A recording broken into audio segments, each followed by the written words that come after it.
அனைத்து தரப்பு மக்களின் நலனையும் கருத்தில் கொண்டு பெட்ரோல் விலை லிட்டருக்கு 5 ரூபாயும் டீசல் விலை லிட்டருக்கு 4 ரூபாயும் குறைக்கப்படும் என்று சொன்னீர்களே, செய்தீர்களா முதல்வர் அவர்களே என நயினார் நாகேந்திரன் வினா எழுப்பியுள்ளார்.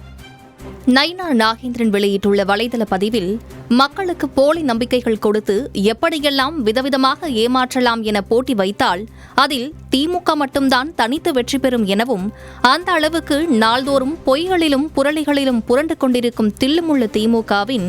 அடுத்த போலி தேர்தல் வாக்குறுதிதான் வாக்குறுதியின் 504 எனவும் தெரிவித்துள்ளார்.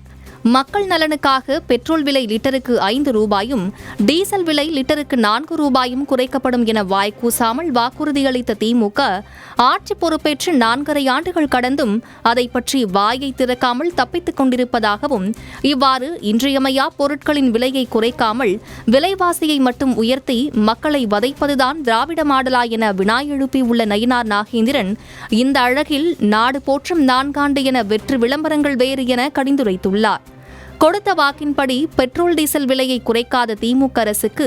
2026 தேர்தலில் என்ன எதிர்வினையாற்ற வேண்டும் என்பதும் மக்களுக்கு தெரியும் என குறிப்பிட்டுள்ள நயினார் நாகேந்திரன், திமுகவின் ஆட்சி கனவு இனி ஒருபோதும் பலிக்கப் போவதில்லை என தெரிவித்துள்ளார்.